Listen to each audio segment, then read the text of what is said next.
Yeah, so my name is Gray Delaney, and I'm with the Seasonal Employment Alliance. We represent approximately 3,700 small and seasonal employers across the United States, across all occupations who use the H-2B program. And this isn't a program that, for industries, niche industries like crawfish, like landscape, it may not affect the entire U.S. economy as a whole, but in certain specific local economies, it's extraordinarily important. And there are just not enough Americans to do these jobs. Most of these employers, they'll employ 2, 3, 4 Americans for every H-2B worker they bring in. And so this is a supplementary labor force, and the downstream economic impact is substantial. So in Louisiana, as I said, the crawfish industry is about a $300 million industry. And you were speaking of how they're going out of business and it's consolidating.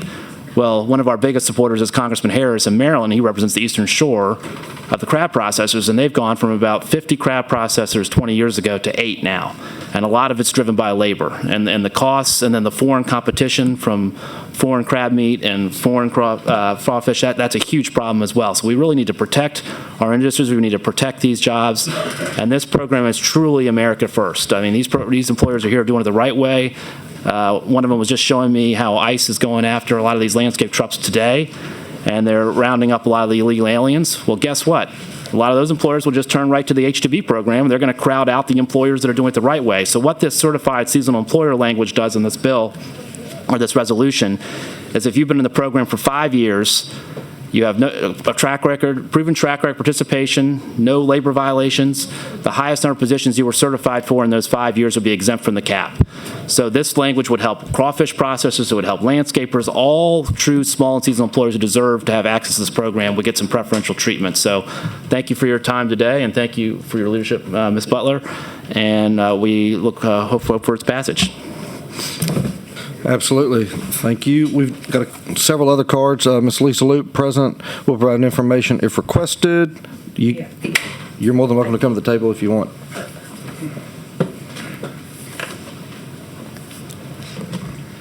Good morning. My name is Lisa Loop. I am owner of AMK Landscape Services. I am also past president of Louisiana Nursery and Landscape Association. Senator Allain asked a question about what happens with landscape contractors. I am a landscape contractor. And what I can tell you is the contracts that we have now, we're skirting on because we cannot provide the labor to do the work. We have landscape contractors that cut grass, and you think, okay, it's not a big deal. It is a huge deal. It keeps the mosquito population down. It keeps the rodent population down. It's great for everyone to have a beautiful environment to live in, and that's what we provide. So we have landscape contractors in the Baton Rouge area that normally operate 22 trucks a day during the spring season. They're down to 5. And the owners are in the trucks. This is a dire need to make sure that our environment is kept clean and safe and hospitable for people coming into our areas to travel. The last thing we want them to see is the grass that's knee-high or waist-high. Rats running across the street, roaches, mosquitoes. These are all the things that will happen if we can't have the labor force. We also represent our growers. Our growers grow ornamental plant material, trees, let's say Indian hawthorns, ground covers.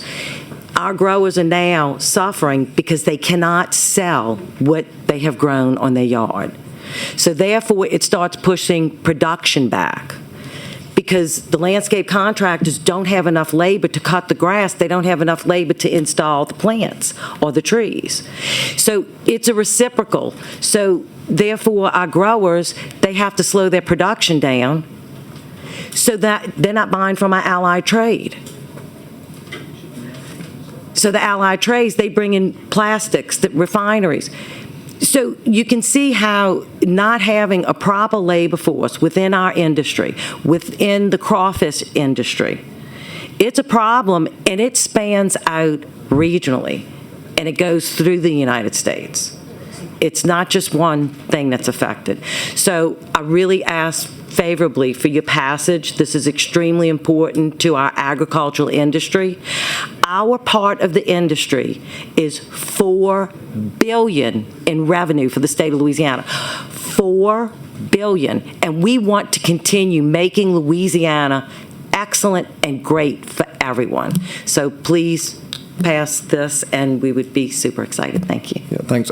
I would say that you're probably bigger than $4 billion, and what I mean by that is there's an economic development aspect to what you guys do, right? Yes, sir. When, look, I'll tout Secretary Bourgeois and the great work she's doing at LED, but every time that they bring somebody to this state, the appearance that people see is part of the economic development pitch. And so that's where you guys are so important in, again, it is a seen issue, but it's an unrecognized impact that you guys provide, again, on the economic development front. So I just want to point that out. I think it's bigger than the $4 billion.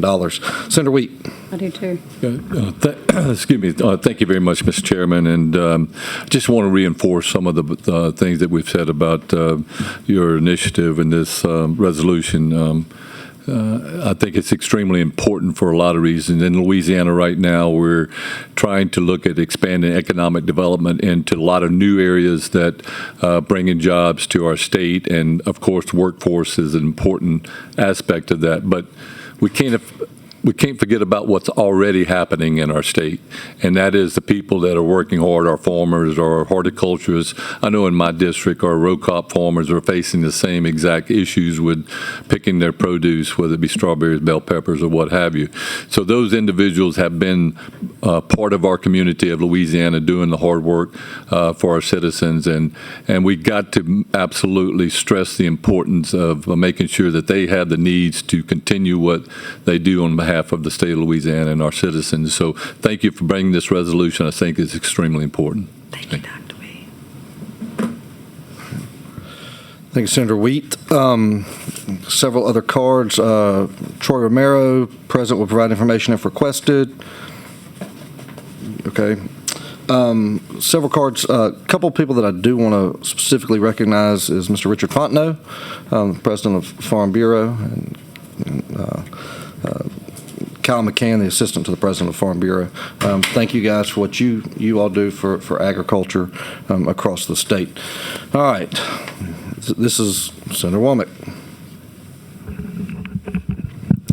Thank you, Mr. Chairman. I know you're moving pretty fast. I just want to kind of reiterate the fact that when I come from an ag side as well as business side, but when you reduce the amount of people you have to draw from, it causes inflation across the board. Either it doesn't get done or we're talking about inflation. And inflation is something nobody likes across the board. So thank you for bringing this. I think it's very, very important that we address this in a manner that it affects the whole state. It has implications that put us in a situation we don't want to be in, and with the development that our state is looking at across the sectors, not only in ag but in economic development and that end of it, healthcare. You can just name any of those. It's a snowball effect. It is a very, very important situation that we find ourselves in at this time in our government. So thank you, and you definitely have my support across the board on this. Thank you. Thank you, Senator Womack. All right. Mr. Justin Cannon with Lynn Law, present. All these are present in support, not wishing to speak. Morgan Milling with the Nursery and Landscape Association. Travis Jenkins with Tiger Green. Cindy Bishop with the Meat Processors Association. Joe Mapes with Farm Bureau. Richard Fontenot with Farm Bureau. Floyd Carrier. Mr. Frank Butler with Louisiana Arborist. Kyle McCann with Farm Bureau. Todd Gianfala, did I say that right? I'll get points for that. And Jeff Reed with Lynn Law, all in support. I tell you what, I would want to add one thing. Mayor Francis or Mike, if you've got a co-author sheet, I'd like to co-author this. And we also have a motion to report HCR 77 favorable from Senator Bass. Seeing no objection, HCR 77 will be reported favorably. Thank you so And we'll much. pass the co-author sheet to anybody else up here that wants one. I appreciate it. Thank you. Absolutely.